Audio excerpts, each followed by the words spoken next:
Next Village San Francisco is a local nonprofit providing services and support that empower seniors to live independently in their own homes. We welcome people who want to keep connected with their community as members, volunteers, and supporters. We host 30 to 40 free activities and events each month for the public, and our members have access to our network of volunteers. Learn more and get involved at Next Village SF. Hello, everybody. My name is David. I'm going to now share my screen and give a little presentation. Hopefully you can see the little cute Android logo there with my name, and hopefully you can also see me, but if not, don't worry too much. It's the slides that matter. Okay. Oh, hi, Linda. Hopefully we'll have a couple more people join in. But I'll start with a very brief slide about me. Despite my best attempt to blend in this photo, I'm not actually from the United States. I'm originally from London, as both the accent and the teeth might give away. So I'm originally from London, UK. I moved over to the US in 2011. Originally went to Philadelphia to do grad school over there. I moved over to the Bay Area in 2013. So I've been here about 10 years now. And I'm living in Cow Hollow. So if anybody is close to there and you ever need any help with your phone in person, very happy to come over and help in person. In terms of work, when I first moved over to San Francisco, I came here for the tech scene. So I started off in a little tech startup for about 5 years. And then more recently, I was at Twitter for 5 years, which I suspect many of you have heard of because it's constantly in the news. I'm no longer currently there because, as you might have also heard, Elon Musk decided to get rid of quite a few of us, and I was in that bunch. So on the plus side, that gives me more time right now to do things like this.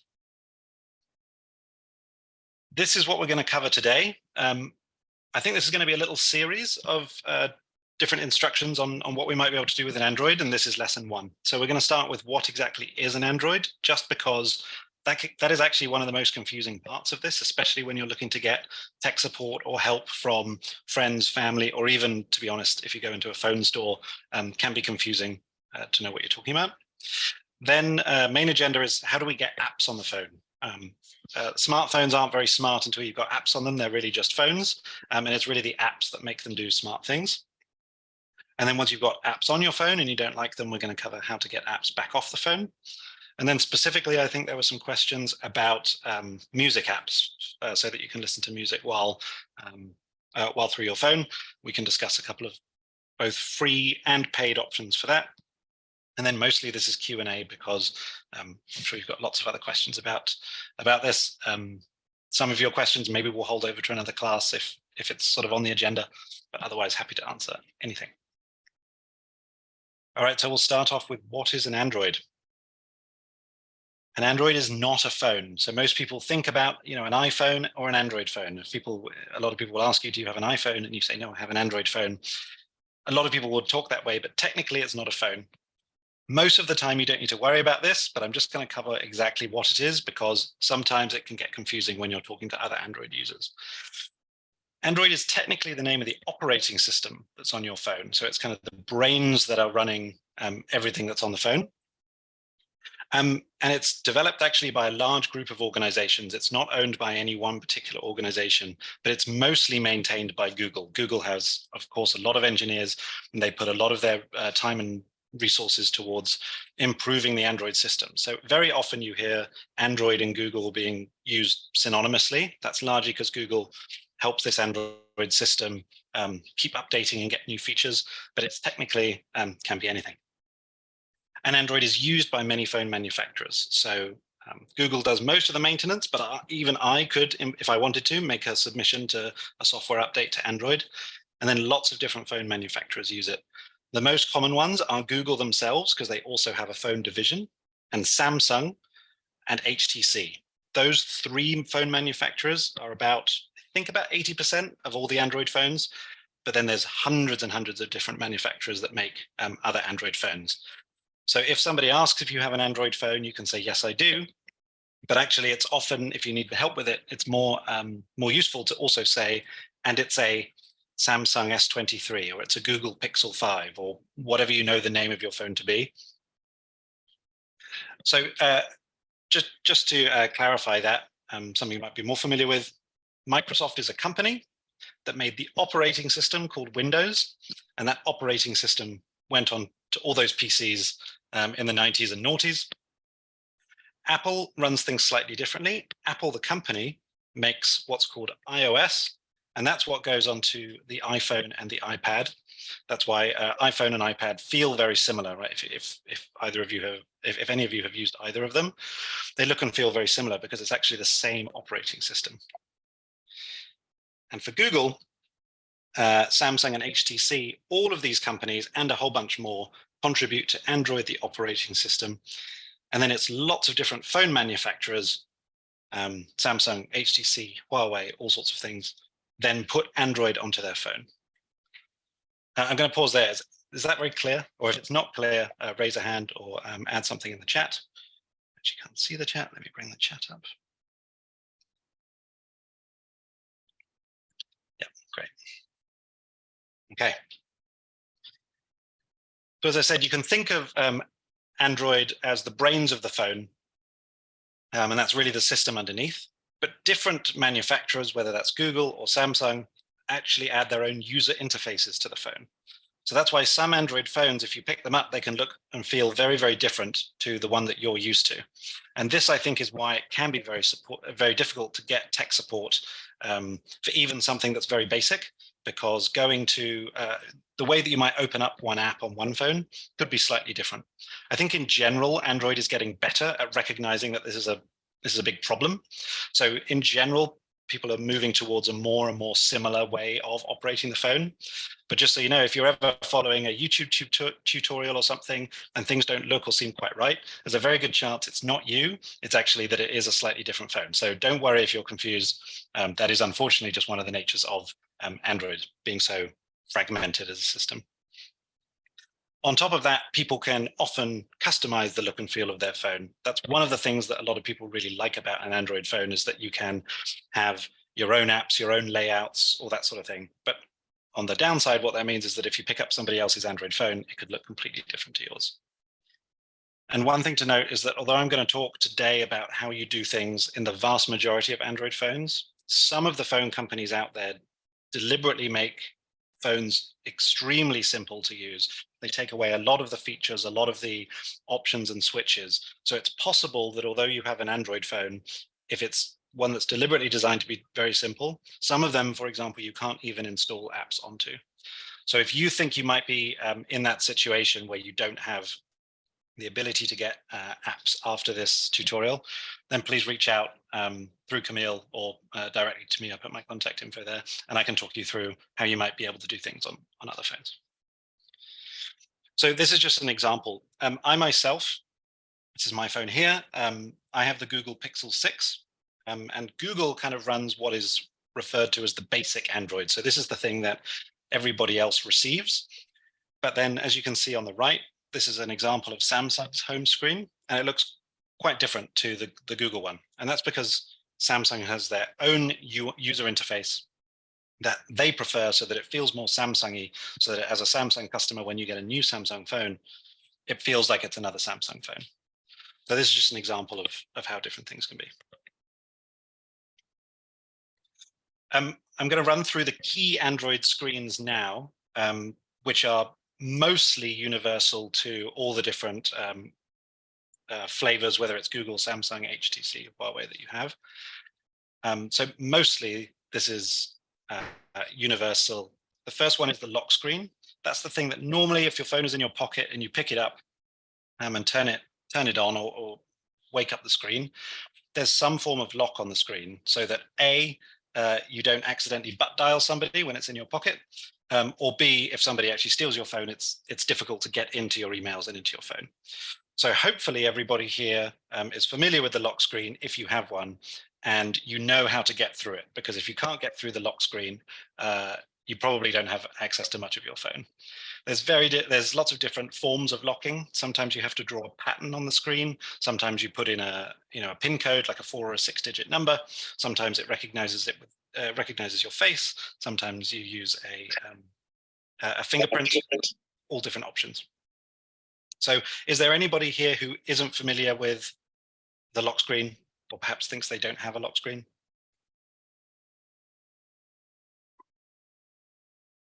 Does everyone have a passcode on their phone, or does anyone need to learn how to set a passcode? Looks like Louise doesn't. Louise, what phone do you have? Do you know? You're currently muted. It's a Samsung. A 10E or something. Yeah. Okay. Because I have never put a password on this. Okay, so when you wake your phone up, you just go straight to the home screen. Is that right? Yes. Okay, great. So the Samsung does have a lock screen option. It sounds like whoever helped you set up, or if you set it up yourself, you decided not to implement the lock screen. And that's for most phones. If anybody really hates that lock screen, that is something that you can disable. So if you don't like the lock screen, you can remove it if you tend to struggle with it. So if anybody has the lock screen and would like to remove it, that's perhaps something I'm also happy to help out with another time. Okay, great. But otherwise, it sounds like most have a lock screen. Then you have the home screen, which is what I have in these screenshots here on the slide. That's kind of your basic, once you've got through the lock screen, most of the time you'll end up in the home screen. And the home screen allows you to navigate all over the Android system. That's where you might be able to pull up your text messages, you pull up your phone dialer, or all other sorts of apps. Then you've got the app drawer. This can be slightly different depending on your system, but in general, the home screen is not the place where you can find all of your apps, and you have to do something else in order to get to your apps. In the majority of cases, hopefully you can see my screen here. It's a little bit bright. Let me turn it down. In the majority of cases, once you're at your home screen, the way to get to your app drawer is to swipe up from the bottom. Sometimes there's something at the bottom that you have to pull up. Sometimes you can swipe anywhere on the screen, but that's how all of the apps that are installed on your phone pop up. Is everybody familiar with that? It's in the home screen. I have my phone on rotate. Okay, but I notice it doesn't rotate. Any ideas about that? Yes, depending on which flavor you have. What's the model of phone that you have? Oh, it's a Samsung. Let's see. Let me see. It's a Galaxy A42 5G. Okay, so the Samsung home screen actually isn't designed to rotate. So when you have your phone on rotate, what that normally means is a lot of the apps, when you're inside the apps, if you rotate, it'll work. But very often, because of the way the menus are laid out, it's all designed to be held like this. So even if it's on rotate and you have your phone like this, the home screen, the app drawer, and anything that's not inside the app will remain as if it's portrait. You know, even when because I have this this app called Wondrium, and it's a series of lectures. Even when I use that, it still won't rotate. I've tried it. Okay, sounds like we might need to do some one-on-one diagnosis there, because inside Wondrium, it should definitely rotate. Thank you. Yep. Have we got somebody rejoined? We have Howard just entered, and then Edith, I think we're still having audio issues for you. Not to worry. Perhaps we can diagnose that one-on-one afterwards as well. Yeah, well, yeah, I'll work with Edith to make sure that she can. I think we can move on, and I'll give Edith a call. Okay, great. So hoping that everybody else then is able to get to their app drawer. And if you can't, please do let me know, because we're about to do that when we get to installing apps, because that's the key place where your apps will land. And the final screen is the apps themselves. So that's not a one individual screen, but you can think of those first three, the lock screen, the home screen, and the app drawer, as being the three key places. That is where you're operating on your Android itself, on the operating system. And then from the operating system, you can open up an app And then you do everything you need to do inside that app, whether that's listen to music or check your email or send a text, etc. Almost everything that is not lock screen, home screen, or app drawer is some form of app. Okay. Oh, yep. Louise. Yeah, I'm sorry, but I've got the page that you wanted. I've got everything on there, but I do not have a square, a colored square that says apps. Do I have to do Finder search? No, Or do I I think go to a Play Store? so. I think can you show me your phone? Point at the screen. Yeah. Okay. So that is the app drawer. Oh, it is. Yeah. So those are Okay. however many you've got, about 30 different apps, and from there you can open up those apps. Thank you. Great. So looks like you already have a bunch of apps, but and generally when you get a new phone, there will be a bunch of apps pre-installed. Almost well, certainly the basic ones like sending a phone, making a phone call, sending a text message. Normally there's some kind of email app on there. But in addition, a lot of the time, Samsung or Google or whoever it is will include a bunch of the apps that they make that they want you to use. No apps on the phone are necessary to use. So you feel free to ignore everything that you never have a need to use. But just so you know, that they generally come with a lot of apps, which can be frustrating for some. But then, of course, you probably in most cases want to download more apps so that you can do more things with your phone. And we're now going to run through how you do that. So the key app that you need to know about is called the Google Play Store, sometimes just called Play Store in your list of apps. And this is really a special form of app, as it's the one app that allows you to download all the other apps. On the iPhone, the special app is called the App Store. So you'll often hear people refer to the App Store, download your app from the App Store, but that's really an Apple only thing. On Android, it's called the Play Store or the Google Play Store. But they're basically the same thing.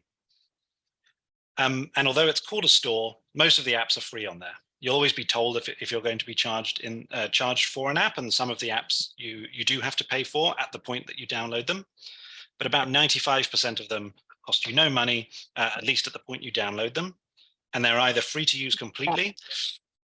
But as I said, although it's called a store, most of the apps are free, and you will be told if you ever need to buy an app. So don't worry too much about accidentally paying for these things. They won't. It's not like phones used to be, where something might show up on your phone bill.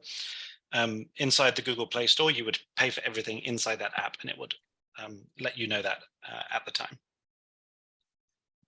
Your phone, depending on which phone you have, might have other stores, other forms of app store.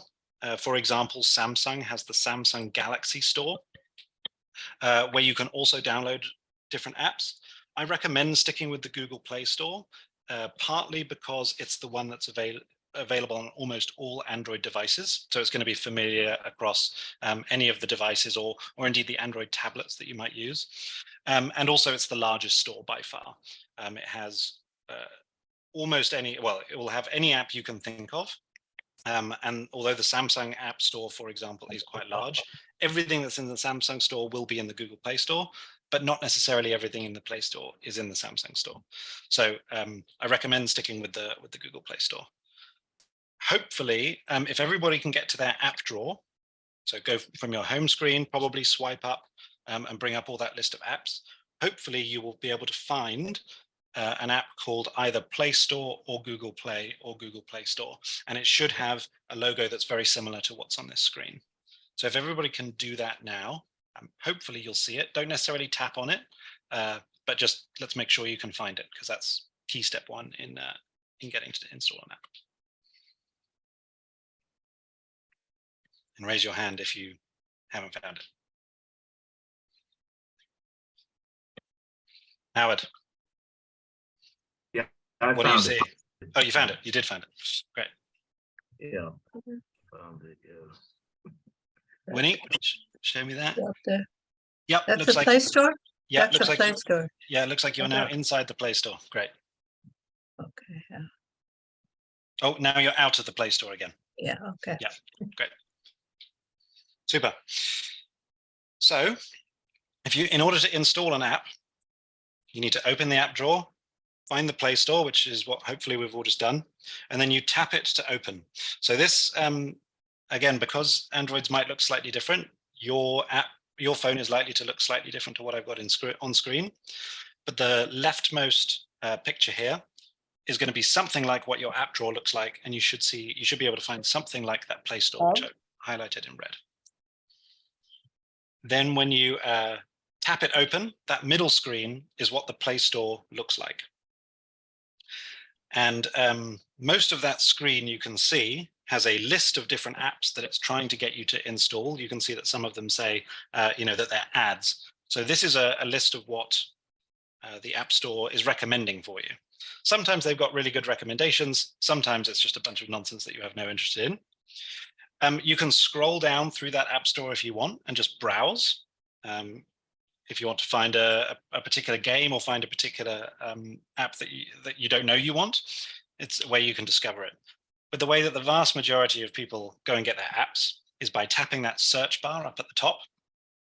And you can search for the app that you're looking for. So once you've tapped that, you can then type whatever it is you want. And in some cases, you're going to know exactly the type of app you want. So if that's maybe you use Gmail and you want the Gmail app, or maybe you want to download the Facebook app, something like that, you can just search for that name. But also, if you know that you want some kind of app, but you don't necessarily know the specific name, you could just search for something like chess. So as you see here in the far right, I've searched the word chess, and then you press that magnifying glass down at the bottom. It might say search, it might say enter, but it'd be something like that at the bottom of your keyboard, and search.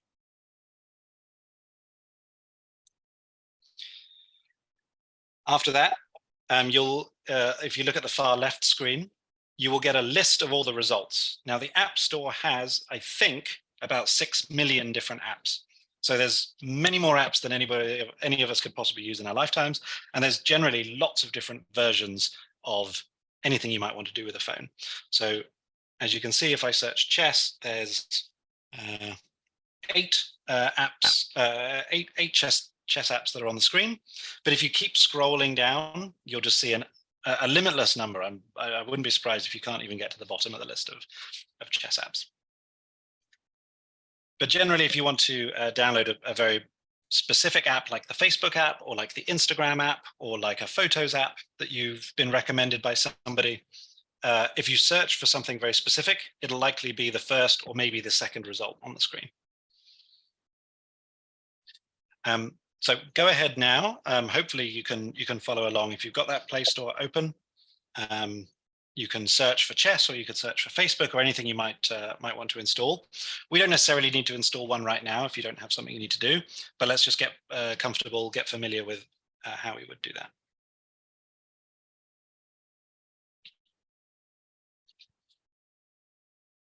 And in this example, the middle screen, well, on the left screen, I picked the 7th app just because it looked had a fun icon, had a fun logo, and I tapped on it, and that brings up the next screen, which is essentially the listing store page for that particular app.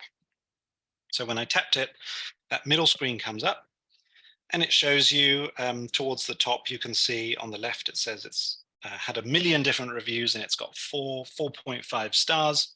That means it's a highly rated app. All the apps are rated out of 5 stars. You can see that it's had 50 million downloads, which means lots of people have downloaded this app and played chess with it. And then you can see that big green button says install. So once that app is installed, all you would do is go back to your home screen, open up your app drawer again, and that new app that you had just pressed install on should then appear in that app drawer. And you should be able to open it like any of the other apps that you're already familiar with.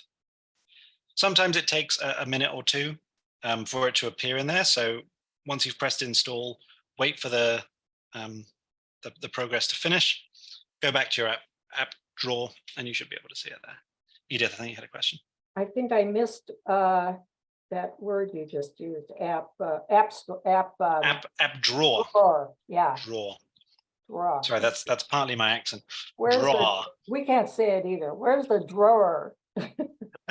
So normally, if you're on your home screen, the way you get to the app screen, the app drawer, is you swipe up, and it, Oh. it pretends to be a drawer that sort of slides out. Oh, where you get the hundreds of apps. Oh, not Yes, so exactly. many. Not so many. 3 pages. Okay.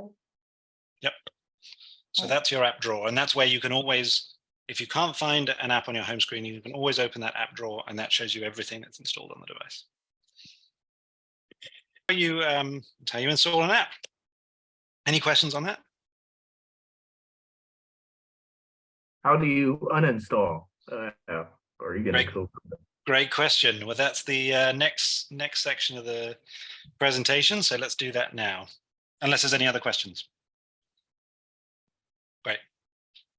But uninstalling, and oh, sorry, Camille, did you have? I was just going to say, does anyone have questions about terminology? I know we threw out something like app drawer, app store. There's a couple of different ones. So if anyone wants to clarify anything, now would be a great time to ask. Sure. I'm not sure if people did already ask. I was trying to get Edith on for a moment. So this could have been something that we covered. I apologize. No, all good. No. Okay. Everyone's familiar. I take it back. You're doing great. Okay, so uninstalling apps is easier, which is great. So in order to uninstall an app, you need to find the app, which means be on your home screen, open up that app drawer, and then what you would do is press and hold, or tap and hold on the icon for that app, and probably your phone will give a little buzz, depending on how it's set up. And you will drag it over to something that will say uninstall, and then you'll let go of it. So you'll sort of take it over to a trash can or an uninstall button and let go of it. So let me show you here. So before you guys try, on the left-hand screen is the list of apps. Your app drawer will look something like that. If you press and hold on one of those buttons, you'll see at the top, there's a button that says uninstall, or there's a section that says uninstall. And over on the right-hand side of the screen, it's difficult to show this, in a presentation, but if I drag with my finger that app over to the uninstall, it turns red, and then I can let it go, and that's what will uninstall the app from my phone. What's the remove then? So this will depend slightly on your phone, but remove will remove it from where we'll remove the icon from where it is there. So you will no longer see it in that spot, but the app will still be installed on the device. And this is one of the things where Samsung will look slightly different to Google, which will look slightly different to all the others. They all have their own slightly different way of uninstalling. But generally what you do, open up the app drawer, press and hold on the app that you want to get rid of, and it will, the screen will change slightly and offer you somewhere to drag your app to, and then let it go on top of either the uninstall button. Sometimes there's a trash can. In this case in particular that I've got, it's got both a trash can and an uninstall word, which makes it easier. So if you want to practice downloading and deleting an app, you could go to the App Store and download any app in a matter of seconds, and then practice deleting it or uninstalling it on your phone if you don't already have an app that you want to get rid of. You don't have to do it, just a suggestion to try it out. Yeah, great recommendation. And I have just noted here at the bottom, note some apps cannot be uninstalled. So remember I said that, a lot of the manufacturers preload a bunch of apps on your phone the first time you ever open your phone. When you get it from the store, there's often a bunch of apps. Edith, you said there's about 3 pages, which isn't too bad. Sometimes you can uninstall those, sometimes you can't. It just depends how Samsung or Google sets it up. So if you press and hold on one of the apps and you don't see that uninstall or that trash can, that doesn't necessarily mean you're doing something wrong. It might just be one of those apps that you can't get rid of. But any of the apps that you go and install from the Play Store that didn't come with your phone, you are able to uninstall. So if you want to try it out, as Camille said, go to the Play Store, download anything, could be a game, could be anything. You'll be able to install it, and then you should be able to uninstall it. I have So you're good. Do you normally put your most used apps on the first page, or does it matter? How do people?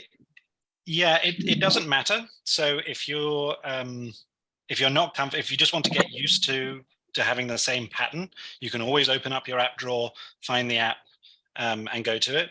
But yes, you're right. A lot of people, because they might have 100 apps on their phone and they don't want to have to scroll through that big list of apps, they'll make a shortcut to their most commonly used apps on the home screen. And I'm very happy to show you guys how to do that, perhaps in another session too. Judy, you just raised your hand. Yes, where can you find out how much storage space you have? Great question. Unfortunately, that's not easy to answer because that's one of the things that is very different on different forms of the phone. What model of phone do you have? Samsung Galaxy. Okay, I don't have that, so I can't remember exactly, but yeah, it's normally, if you open up your app drawer, there's normally a settings app. And this is another kind of one of those special apps like the Play Store. Settings app is a special app which controls the Android system itself. And if you open up the settings app, there's all sorts of different settings, and one of them will normally say storage. So you can see here in my one, I have a setting that says storage, and I can tap in and learn about the different apps that are taking up space. But actually, before I even tap in, it says 81% used. So you can see that my phone is 81% full, which means I don't have anything to worry about yet, especially as I've already got most of the apps that I want on my phone. Okay, thank you. Yeah, but Judy, if you think you're having problems with reaching that point where you're running out of space and maybe you constantly get told by your phone that you need to do something. All right, and the last thing to cover today is music apps. It sounds like there's a specific interest in how to be able to listen to music on your phone. I don't have slides for this one, so we'll just talk it through. I would say that there's two main ones that people tend to use. The first one, which is by far the most popular, is called Spotify. You might well have heard of it. Even if you've never used it, it's often in the news because it's kind of one of these big tech stocks that is always making loads of money and then losing loads of money. But yeah, Spotify is the main platform that people use to listen to music. It's got 80 million songs on it. It's got almost everything you could possibly think of and imagine. And again, it's another free app. So if you wanted to get that music system, open up that Play Store, hit that search button, type Spotify, Spotify, Spotify, and it will pop up. And it's a completely free app to download and install. And then you can navigate through there. I think if we want to specifically talk about navigating through music, that's probably another session. And just so you know, Spotify has both a free and a paid version of it. So the way that most of these apps work is that you download it for free and it costs you nothing. And you can generally use a lot of the functionality of the app for free. But then if you want to use some of the more advanced features, it will ask you to subscribe. And I think in Spotify's case, it's $9.99 a month. That goes up and down every now and then, but I think it's currently $9.99. But you can still listen to all the music you want to on the free version. The paid functionality includes things like being able to listen to the music when you're offline. So let's say you're in a place where you're not connected to the Wi-Fi or you've got no cell service, you'll be able to listen to it offline. So that's like a premium feature which you have to pay for to use. One thing to note about listening to a music app is unless you're on Wi-Fi, which hopefully a lot of the phones that when you're at home are connected to Wi-Fi, it does tend to use quite a lot of data. So if you have a phone plan where you're paying for that, it might be something like $10 per gigabyte. If you're not on Wi-Fi and you're using your cell provider, Verizon, AT&T, listening to that music will cost you in that sense. So it tends to use quite a bit of data as you listen. Probably, let's see, probably a week of listening here and there is going to be something like 1 gigabyte. So it might cost you about $10 for that. So I do recommend, if you want to get into listening to music on your phone, which is a great idea, try and use it when you're connected to Wi-Fi, because then it will be completely free. Also on Spotify, they have a lot of podcasts, and I think a recent feature is they now have audiobooks. So if you like to go for walks around the neighborhood, obviously it's raining right now, so I recommend people not going for walks at this moment. But especially during the summer, it's great. If you do want to go for a walk, you can, if you do have a premium account, you can download it, or you can use your own data to listen to it while you're out. But it's a really great way to, or even listening to it on drives. It's really a handy way to listen to a lot of different, I guess, audio entertainment. For sure. And the other, oh, sorry, yep. You should always be a little bit careful on the App Store. So both the Apple App Store and the Google Play Store do have teams that are constantly reviewing those apps that, you know, that anybody can go and install and download. So they are always looking for any scams or vulnerabilities. And in general, things from the App Store are a lot more safe than if you're just, you know, using the internet in a browser and visiting different websites, because they do have that screening option. But you should always be careful giving anybody credit card information, specifically about that linking that account, especially in Spotify. Don't worry about it. It's not actually giving Spotify any information that they shouldn't have access to. And when you go through that, and this is the case for any app that asks you to do that link, if you go to link with your Google account or your Facebook account, the next screen will actually be one from Google, and it will say, "Hi, Cindy, Spotify is asking for," and it will list the specific things that it's asking for. So you can just review that and make sure it's fine. But actually, Google is going to be very conservative on your behalf, and it's not going to give any information that that you probably don't want known, like a credit card number or something like that. Generally, it's limited to your email address and name. Okay, So thank you. Yeah. Thanks. My picture disappeared. I don't know why. Can you hear me? I can hear you. Okay. My Spotify, for example, oh, it just went away. That's the other thing with this phone. Stuff goes away very quickly. It says Spotify AB contains ads, in-app purchases, and I haven't hit install yet. Do they all have ads?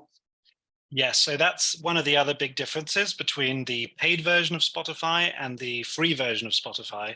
If you're listening to an album or to an audiobook or something like that, every 10 minutes-ish, probably every 3 or 4 songs, you'll be made to listen to an ad, but it's probably 30 seconds. You know, it's very similar to a television commercial or radio. So it'll just insert those ads. That's part of the free tier. So that's how they make money from your usage if you're not paying. If you do pay, they remove the ads.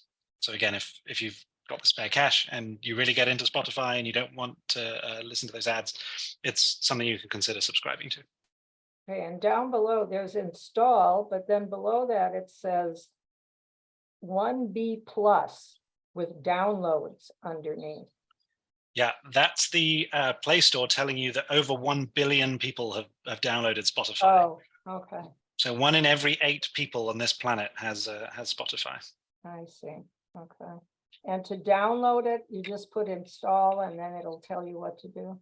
Yep, you press install. It'll give you a little progress bar as it's downloading and installing, and then it'll appear in that app drawer that we talked about. Thank you for viewing this Next Village video recording. We hope you enjoyed it. Please help us spread the word and tell friends and neighbors about Next Village events and services for seniors and adults with disabilities in San Francisco. Visit our website to learn more about our vibrant, growing network, as well as to view our calendar of upcoming Zoom and in-person events and activities in San Francisco. Our website is nextvillagesf.org. Contact us to join our email list to learn about events and resources for seniors in San Francisco. And subscribe to the Next Village YouTube channel by clicking the button below.